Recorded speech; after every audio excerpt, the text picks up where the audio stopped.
ഇനി നോക്കൂ നിങ്ങൾ, രണ്ടാമതായി ഇമാം ഷാഫി ജാറം കെട്ടുന്ന കാര്യത്തിൽ എന്ത് നയമാണ് സ്വീകരിച്ചത്? മുജാഹിദുകൾ പറയുന്നു ജാറം കെട്ടാൻ പാടില്ല, അത് ബഹുദൈവാരാധനയാണ്, അപകടമാണ്. മുജാഹിദുകൾ പറയുന്നു.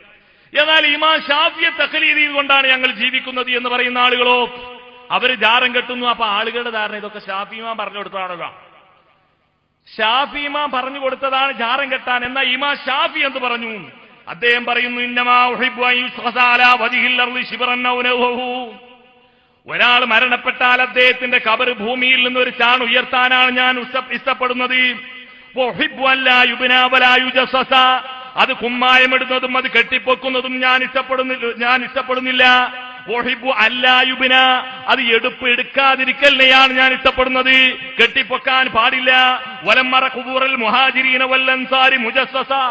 അൻസാരികളുടെയും മുഹാജിറുകളുടെയും ഖബറുകൾ കുമ്മായമിട്ടതായി ഞാൻ കണ്ടിട്ടില്ല. അന്ന റസൂലുള്ളാഹി സ്വല്ലല്ലാഹു അലൈഹി വസല്ലം നഹാൻ തുബ്നൽ ഖുബൂർ. റസൂലുള്ള ജാറം കെട്ടിപ്പൊക്കുന്നതിനെ തടഞ്ഞിട്ടുണ്ട്, വിരോധിച്ചിട്ടുണ്ട്.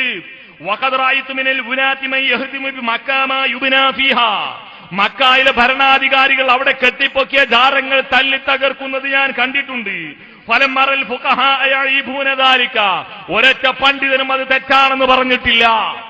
ഈ കോലത്തിൽ ഇമാം ഷാഫി പറഞ്ഞിട്ട് ഞങ്ങളുടെ ഷാഫി ഇമാമിന്റെ വാക്കാട് മൂപ്പരെ തഖ്ലീദ് ചെയ്ത് പോവുകയാണ് ഞങ്ങൾക്ക് ഇമാം ഷാഫി ഉണ്ട് എന്നും പറഞ്ഞ് നടക്കുന്ന ആളുകൾ നാളെ മഹ്ശറിൽ വന്ന് എന്തായിരിക്കും അവസ്ഥ അറിയോ?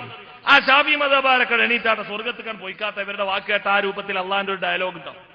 അപ്പൊ എല്ലാവരും ഞങ്ങളൊക്കെ ഷാഫിയാക്കളാണ്, ഞങ്ങളൊക്കെ ആർക്കാർ ഒക്കെ പറഞ്ഞിട്ടേ.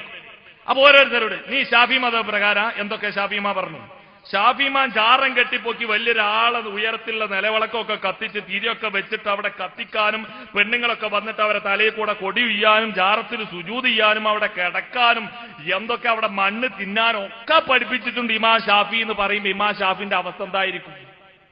കോഴിക്ക് താറാവിന്റെ മുട്ട വെച്ച് കൊടുത്ത മാലിട്ടാവും. കോഴിക്ക് താറാവിന്റെ മുട്ട വെച്ച് കൊടുത്താൽ അതിറ്റിനെയും കൊണ്ട് പോകും കോഴി. എന്നിട്ട് വല്ല കുളത്തിന്റെയും പക്കത്ത് എത്തുമ്പോ കോഴിക്ക് കാര്യം തിരിയും. അതുവരെ കോഴിക്ക് താറാവും കുട്ടികളോടായിരിക്കും താല്പര്യം. എന്താ? കോഴിന്റെ ഒറിജിനൽ കുട്ടികൾ ഇങ്ങനെ എല്ലും കോലും ഒക്കെ ആയിക്കൊണ്ട് ശരീരമൊന്നും ഇല്ലാത്ത കോലത്തിൽ, താറാവിന്റെ കുട്ടികൾ നല്ല എൽക്കനുള്ള കുട്ടികളായി. അപ്പൊ കോഴി ഇവറ്റക്ക് എന്ത് കൊടുത്താലും ഇതിങ്ങനെ കർക്കിടക്കൂരുവര് മറ്റത് കണ്ടോ നല്ല ആരോഗ്യമുള്ള കുട്ടികൾ.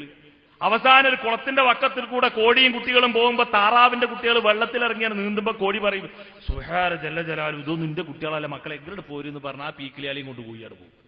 എന്നതുപോലെ മഹാനായ ഇമാം ഷാഫി റഹ്മത്തുള്ളാഹി ഹശ്റിന്റെ മൈതാനിയിൽ വരുമ്പോൾ ഈ ശിർക്കിന്റെ വാഹകരായ ആളുകളെ അടുപ്പിക്കില്ല എന്നതിൽ ആരും സംശയിക്കേണ്ടതില്ല. കിതാബ് തിരിയുന്ന ഇമാം ഷാഫിയുടെ തിരിയുന്ന അറബി വായിക്കാൻ അറിയുന്ന പള്ളി ദർസിൽ നിന്ന് ഇവിടെയുള്ള നിഷ്കളങ്കതയുടെ നിറകുടങ്ങളായ സാധാരണക്കാർ ചെലവ് നൽകി ഓതിപ്പടിച്ച മുത്തഅല്ലിമുകൾക്ക് അറബി ഭാഷ അറിയുന്ന ആളുകൾക്ക് ഇമാം ഷാഫിയുടെ എന്ന് പരിശോധിച്ചാൽ നിങ്ങൾക്ക് യാഥാർത്ഥ്യം കാണാൻ കഴിയും.